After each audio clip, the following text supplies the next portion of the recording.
Assalamualaikum warahmatullahi wabarakatuh. Alhamdulillah bisa bertemu kembali di mata kuliah perilaku organisasi. Alhamdulillah kita sudah masuk materi kedua mengenai sikap dan kepuasan kerja. Jadi nanti ada beberapa pengertian, sikap, kemudian macam dan lain sebagainya. Ya, oke. Selanjutnya. Nah, apa itu sikap atau perilaku atau attitude diartikan sebagai pernyataan evaluatif atau penilaian terhadap suatu objek, orang, ataupun peristiwa. Nah, komponen pembangun sikapnya menurut Robbins dan Judge tahun 2009, yang pertama ada komponen kognitif. Komponen ini merupakan komponen inti dari sikap yang berupa penjelasan atau kepercayaan tentang suatu hal, ya. Kemudian komponen afektif, ya. Jadi di sini merupakan komponen sikap yang bersifat emosional atau bagaimana seseorang merasakan sesuatu hal, dia senang atau tidak senang. Jadi kalau kognitif itu keyakinan, kepercayaan. Jadi mungkin dibangun dari mulai lingkungan keluarga, pribadi gitu ya. Jadi di situ sikap ketika kita percaya akan sesuatu hal, misalkan tentang suatu kepercayaan atau agama, nah itu memang timbul dari pribadi. Nah, kalau afektif itu pasti setiap individu merasa senang ataupun tidak senang. Misalkan ketika dia melihat suatu peristiwa, ya ini tanggapannya berbeda-beda, bersifat emosional. Kemudian yang ketiga, komponen perilaku. Nah, intensi untuk berperilaku tertentu terhadap seseorang atau suatu hal didasarkan pada keyakinan dan perasaan yang dimiliki oleh individu terhadap seseorang atau suatu hal. Ya, oke. Nah, selanjutnya tipe-tipe sikap. Nah, ternyata kepuasan kerja itu masuk juga di tipe-tipe sikap. Nah, apa itu kepuasan kerja? Kepuasan kerja adalah sikap positif yang ditunjukkan oleh seseorang mengenai pekerjaannya. Ya, dia positif ya ketika dia diberikan fasilitas, lingkungannya baik, maka di sini positif, dia akan bekerja dengan baik, kinerjanya akan baik. Nah, itu menimbulkan kepuasan. Kemudian keterlibatan kerja, sampai tingkat mana seseorang memihak kepada pekerjaannya, aktif berpartisipasi di dalamnya, dan menganggap kinerjanya penting bagi harga diri. Ya, ini ya. Artinya dia pasti pekerjaannya ini benar-benar dianggap itu penting untuk dirinya karena ada prestasi, kemudian dia bisa naik jabatan atau lain sebagainya. Kemudian komitmen terhadap organisasi, sampai tingkat mana seorang karyawan memihak kepada organisasi tertentu dan tujuannya dan berniat memelihara keanggotaan dalam organisasi tersebut. Ya, jadi ini untuk kalau dia sudah terlibat, dia sudah memihak, dia sudah komit. Nah, ini walaupun ditawari di tempat lain pekerjaan, dia tidak akan menerima karena dia sudah merasa puas, dia sudah merasa terlibat, dia sudah merasa memiliki untuk pekerjaan tersebut. Nah, jadi kepuasan kerja adalah sikap umum terhadap pekerjaan seseorang yang menunjukkan perbedaan antara jumlah penghargaan yang diterima ya pekerja dan jumlah mereka yakini seharusnya mereka terima. Jadi di sini kepuasan itu ketika rata-rata yang diinginkan ekspektasinya ini melebihi ya. Jadi kenyataannya ini melebihi dari ekspektasi. Apa yang saya pikirkan, misalkan ketika saya bekerja di kantor A misalkan, saya nanti dapat gaji seperti ini, ekspektasi saya, harapan saya. Nah, ternyata yang saya peroleh lebih besar nih, maka saya puas ya. Kemudian menurut Greenberg and Baron mendeskripsikan kepuasan kerja sebagai sikap positif atau negatif yang dilakukan individu terhadap pekerjaan mereka. Ya, kalau positif kepuasan, kalau negatif berarti ketidakpuasan. Oke. Selanjutnya Nah, kalau Gibson menyatakan kepuasan kerja sebagai sifat yang dimiliki para pekerja tentang pekerjaan mereka. Hal itu merupakan hasil dari persepsi mereka tentang pekerjaan. Ya, jadi kepuasan kerja adalah suatu efektivitas atau respon emosional terhadap berbagai aspek pekerjaan. Kepuasan bukanlah suatu konsep tunggal, nah sebaliknya seseorang dapat relatif puas dengan suatu aspek dari pekerjaannya dan tidak puas dengan salah satu atau lebih aspek lainnya. Jadi kepuasan satisfaction, respon emosional, ya. Oke. Nah, selanjutnya adalah determinan kepuasan kerja, ya, dilihat dari lingkungannya. Nah, tadi saya sampaikan, lingkungannya berarti di sini hubungan antara rekan kerjanya ini maupun atasannya baik, ya. Kemudian atasan atau gaya kepemimpinan. Nah, ini perilaku atasan juga merupakan determinan utama dari kepuasan kerja. Nah, kalau kita mempunyai atasan yang baik, mau menghargai, kemudian hubungan fungsional mencerminkan sejauh mana atasan membantu karyawannya, maka tingkat kepuasan ini paling besar. Oke. Selanjutnya adalah sifat pekerjaan atau aktivitas kerja. Menikmati pekerjaan itu hampir selalu merupakan segi yang berkaitan dengan tingkat kepuasan kerja yang tinggi. Ya, pekerjaan yang menarik, memberikan pelatihan, variasi, kemerdekaan, kendali dapat memuaskan sebagian besar individu. Jadi di sini kalau individu menyukai pekerjaannya, menantang dan mengembangkan semangat daripada pekerjaan yang dapat diramalkan dan rutin. Ya, misalkan contohnya berarti kenapa saya menyukai pekerjaan saya. Nah, jadi di sini saya bisa memberikan atau mentransfer ilmu kepada para mahasiswa. Kemudian ketika saya bertatap muka dengan mahasiswa, berarti merasakan energi yang luar biasa, ya. Artinya mahasiswa ini mereka punya sifat yang positif, kemudian mereka bisa memberikan energi yang lebih, ya. Kemudian mereka juga bisa berdiskusi. Nah, ini ya, jadi menjadikan saya tidak boring. Nah, jadi ketika mengajar itu sama sekali nggak boring, karena di sini tentunya hal-hal positif bisa saya dapatkan dan juga umpan baliknya kepada kalian. Kemudian selain mengajar, saya juga bisa melakukan penelitian. Nah, penelitian misalkan, ternyata ya penelitian dari contoh mahasiswa saja.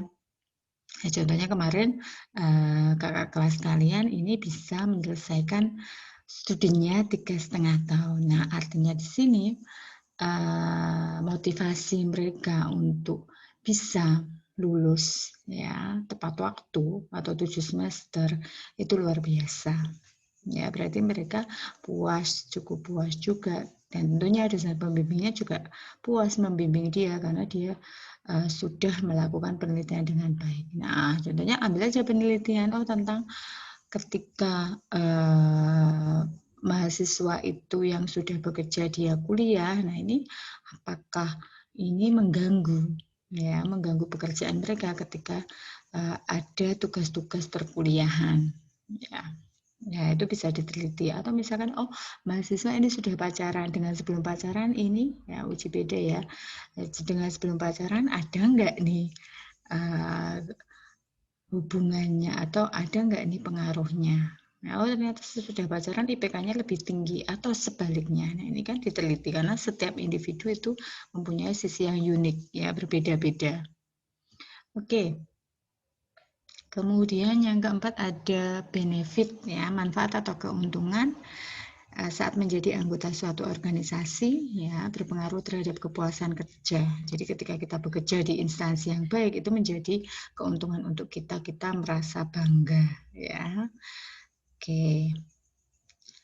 Kemudian respon ketidakpuasan di tempat kerja. Nah, bisa individu itu memutuskan untuk keluar resign, kemudian mencoba memperbaiki keadaan di dalam organisasi, mungkin ada semacam protes gitu ya, atau misalkan di sini ada diskusi atau titik temu yang harus dilakukan oleh karyawan dan pemiliknya.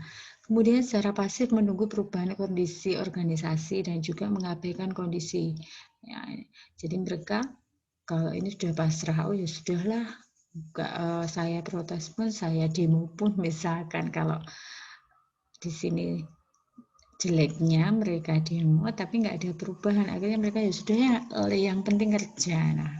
Nah itu ya, itu yang terjadi sekarang. Jadi dalam keadaan pandemi itu seperti ini itu luar biasa untuk respon dari individu itu, kepuasan maupun tidak puas ya. Jadi misalkan mereka gaji sedikit ya, dulu sebelum pandemi mungkin mengeluh, tapi sekarang alhamdulillah mereka masih bekerja. Nah ini ya, hal itu yang menyebabkan satisfaction dan juga unsatisfaction.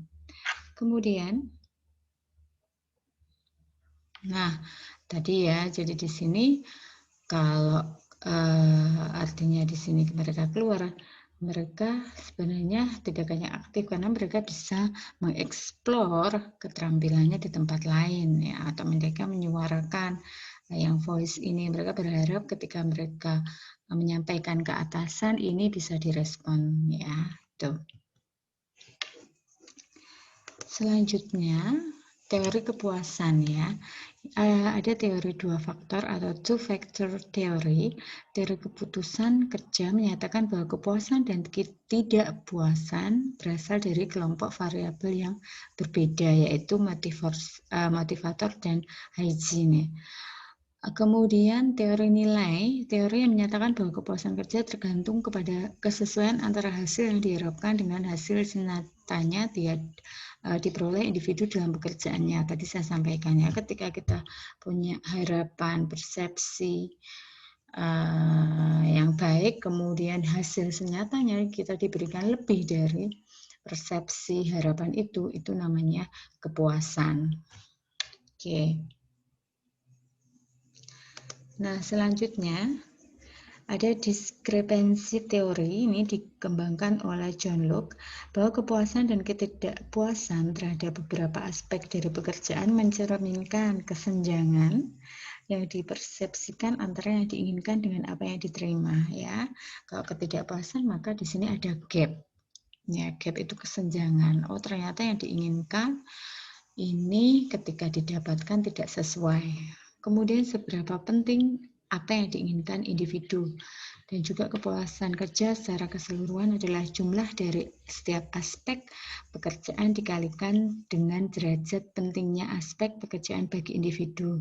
Nah, misal bagi karyawan kesempatan untuk maju paling penting dibandingkan dengan aspek lain atau penghargaan, maka kesempatan untuk maju ini harus dibobot lebih tinggi. Nah, ini ada penilaiannya ya. Jadi di sini adalah jumlah dari setiap aspek dikalikan dengan derajat penting. Nah, misalkan ketika kita dinyatakan puas, oh puas itu ketika kompensasinya gaji misalkan ya, gajinya itu tinggi, kita dinyatakan puas kalau kondusif lingkungan kerjanya enak, dinyatakan puas kalau kepemimpinannya atau atasan itu juga baik misalkan ya. Nah, jadi di sini nanti diberikan bobot. Ketika nanti indikatornya tadi sudah dari mulai gaji, atasan baik, lingkungan kerja nyaman misalkan, kemudian ada jaminannya baik asuransi maupun jaminan hari tua, maka itu indikator dari kepuasan. Nanti tinggal dikalikan dari bobotnya. Nah, kalau sangat tinggi misalkan dikasih nilai 50, kemudian sangat tinggi, kemudian sedang misalkan nilainya 40 dan lain sebagainya. Ya, itu ya. Jadi ada pembobotan. Nah, individu merasa puas atau tidak puas merupakan sesuatu yang pribadi. Nah, jadi beda nih. Nah, misalkan kalian ketika saya memberikan materi, ketika Bu Ratih mengajar, nah ini beda-beda. Oh, mungkin si A ini menyatakan puas ketika saya memberikan materi ya, dari proses pembelajaran mereka puas, tapi yang tidak menyatakan tidak puas. Nah, itu bisa dinilai dari ketika nanti kalian mengisi kuesioner pada saat umpan balik, bagaimana penilaian terhadap dosennya. Nah, itu bisa dinilai ya. Jadi nanti kalau misalkan penilaiannya baik, nah itu berarti harus ditingkatkan.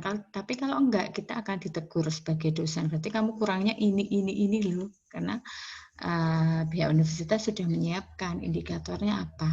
Nah, misalkan dosennya datang tepat waktu atau dosennya di sini memberikan materi sesuai dengan RPS misalkan. Nah, ini indikator. Nah, kalau dosennya sesuai memberikan indikator itu semua, nilainya akan baik. Tapi kalau enggak, ya ini berarti tidak akan baik nilainya. Berarti ketidakpuasan mahasiswa terhadap dosennya.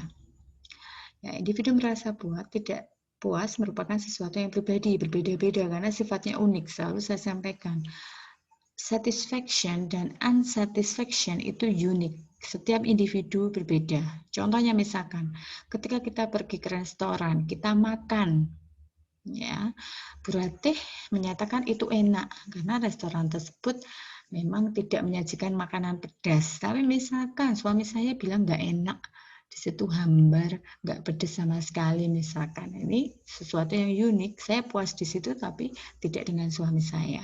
Ya. Nah, ini contohnya kalau di dunia pekerjaan karyawan yang workaholic itu adalah pekerja keras, ini tidak akan puas bisa bila mendapat hari libur tambahan. Nah, ini ya, itu contohnya. Jadi kalau misalkan dia memang tipikal orang yang suka bekerja, kalau libur itu malah nggak suka. Nah, beda dengan Bu Ratih gitu ya. Atau misalkan teman kalian yang sudah bekerja paruh waktu. Nah, ini kalau mendapatkan jumlah libur tambahan itu mereka akan senang ya, bahkan dilihat ya kalender. Mengapa itu kalender penting? Tahu tanggal merahnya di mana. Nah, ini ya logikanya seperti itu, realnya nyatanya seperti itu. Tapi ada juga penelitian yang menyatakan bahwa ada orang workaholic, mereka suka bekerja, tidak suka libur. Ya, karena tadi berbeda-beda, unik. Nah, fast satisfaction model dikembangkan oleh Lawler dan berkaitan dengan equity teori dari Adams. Lawler orang puas dengan bidang tertentu dari pekerjaannya, misalkan dari rekan kerja, dari atasannya, gaji, lingkungan, ini bila jumlah dari bidang mereka persepsikan harus mereka terima adalah sama dengan jumlah yang mereka persepsikan yang secara aktual mereka terima. Ya, tadi harapan dan kenyataannya seperti apa. Misalkan persepsi karyawan terhadap gaji seharusnya diterima sesuai dengan kinerjanya sama dengan aktual yang ia terima. Sebaliknya jika ini dia yang persepsikan ini kurang, nah ini nggak puas. Standar gajinya misalkan kalau Semarang sekarang 2,9, ternyata gajinya itu di bawah UMR, maka dia akan bersifat unsatisfaction atau tidak puas. Sementara itu, jika karyawan ya mempersepsikan jumlah yang ia terima lebih besar, nah, ia merasa salah atau tidak adil. Ya, kalau AA itu harapan saya, keinginan saya, persepsi saya sama dengan yang saya terima. Gaji misalkan, standar upah minimum regional dari Kota Semarang 2,9 ya, ketika saya mendapatkan gaji pertama 2,9 itu dinyatakan puas ya, sama. Tapi kalau harapan, keinginan, persepsi itu ya atau A ya yang diterima, harapannya itu terlalu tinggi ya, harapannya itu terlalu tinggi, saya pengennya gajinya 2,9, ternyata kenyataannya gajinya hanya 1,7 misalkan, ya ini tidak puas. Kemudian kalau harapan ini lebih kecil dari kenyataan yang saya terima, maka merasa tidak adil atau tidak sesuai. Oke. Kemudian fast satisfaction model ya, di sini ada untuk skill experience training education. Jadi di sini adalah pengalaman untuk mereka mendapatkan pelatihan dari kompetensi gitu ya. Kemudian di sini nanti ada job inputnya. Ya, kemudian di situ juga ada self input dan outcome ya, ada masukan dan keluaran. Kemudian itu nanti akan menghasilkan nilai A ya, harapan kita. Ya, level difficulty and responsibility. Nah, ini tanggung jawab untuk level yang paling sulit. Nah, ya ini berarti dibedakan dari perceived job characteristic. Kemudian perceived outcome of reference others ya, di sini adalah keluaran dari beberapa referensi yang lain. Ini berarti save apa yang diterima ini sama ya, maka di sini menimbulkan bisa satisfaction, dissatisfaction atau go inequity atau enggak adil. Nah, kemudian yang selanjutnya adalah teori opponent process theory dikembangkan oleh Landy bahwa orang ingin mempertahankan tingkat keseimbangan emosional. Kondisi emosional ekstrim tidak memberikan keuntungan atau manfaat. Kepuasan dan ketidakpuasan ini akan memacu mekanisme fisiologis dalam sistem saraf. Ya, jika misalkan karyawan memperoleh reward, maka mereka akan senang sekaligus tidak senang. Nah, setelah beberapa saat ini senang menurun, terus menurun hingga merasa agak sedih sebelum kembali ke normal. Emosi tidak senang berlangsung lebih lama. Ada yang dikasih reward ini, nggak senang ya. Misalkan, oh saya bisa menerima reward ini, tapi saya harus mempertahankan supaya saya tetap harus dapat reward. Berarti harus selalu di atasnya. Nah, ini membuat kita sedih juga. Apa yang harus saya lakukan? Nah, misalkan itu ya. Kemudian asumsi kepuasan ini bervariasi dari waktu ke waktu. Akibatnya ialah pengukuran kepuasan kerja perlu dilakukan secara periodik dengan interval waktu yang sesuai. Nah, selanjutnya adalah equity theory. Nah, teori equity ya, teori dari aset atau kekayaan dikembangkan, ada input, masukan, yaitu segala sesuatu yang bernilai dirasakan karyawan dapat membantu pekerjaannya. Nah, contohnya ada pendidikan. Ketika kita bekerja, pendidikan itu nomor satu, ada pengalaman dan keterampilan. Kemudian keluaran segala sesuatu yang diperoleh karyawan, ada gaji, tunjangan, reward, kesempatan prestasi, kenaikan jabatan, status. Kemudian ada comparison person atau pembanding. Nah, orang lain sebagai pembanding, bisa dari dalam atau luar perusahaan atau masa lalu. Jadi kita bisa ketika kita ingin naik posisi, nah berarti kita ada bandingannya. Oh, kemarin yang dipilih ini seperti ini ya, dia harus jujur dan lain sebagainya, kinerjanya bagus. Nah, ini kita harus bisa menyamai. Kemudian karyawan merasa adil atau tidak adil dengan cara membandingkan diri dengan orang lain. Keadilan tercapai bila pembanding antara hasil dan masukan ini pesannya sama dengan individu pembanding ya, seperti kepuasan tadi.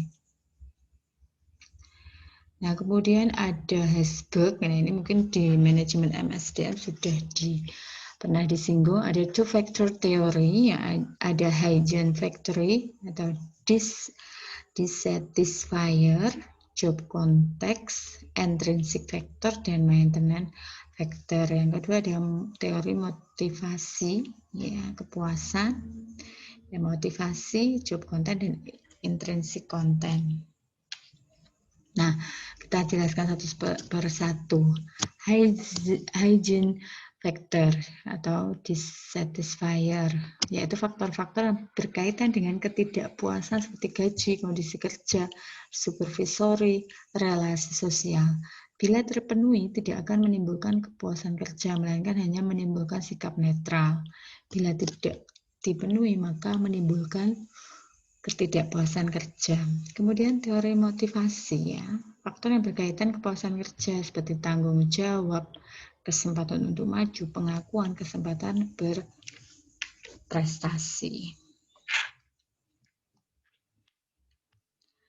Nah, selanjutnya ada, sudah ya, saya kira itu untuk materi kita pada hari ini mengenai sikap dan juga kepuasan kerja. Oke, semoga bisa dipahami ya. Untuk materi perilaku organisasi kita akan jumpa lagi minggu depan tentunya. Semoga kita semua dalam keadaan sehat gitu ya, tanpa kekurangan suatu apapun ya. Oke, saya akhirul kalam. Assalamualaikum warahmatullahi wabarakatuh. Ya, semoga kita selalu dalam lindungan Allah Subhanahu wa taala. Ya, kita dihindarkan dari segala penyakit. Yang terpenting selalu jaga kesehatan, selalu jaga jarak, pakai masker, hindari kerumunan ya. Selamat menjalankan aktivitas berikutnya.